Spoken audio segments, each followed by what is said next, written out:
I'm John Schierick in Atlanta, where police are trying to stop the increasing numbers of homicides this year. In 2020, as of November 24th, there were 130 homicides in Atlanta, compared with 99 homicides in all of 2019, an increase of 30%.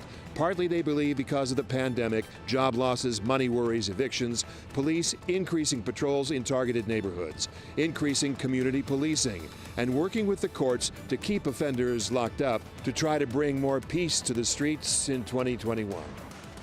The recount continues. Georgia is on day 2 of its 3rd recount of the presidential election. This count being done by a high-powered machine. Today, Fulton County is expected to begin its count. Meanwhile, the president is attacking the process, tweeting last night about why Secretary of State Brad Raffensperger is not checking for signature verification on envelopes. Twitter flagged it for misinformation. State law requires election workers to check the signature when they first get an absentee ballot.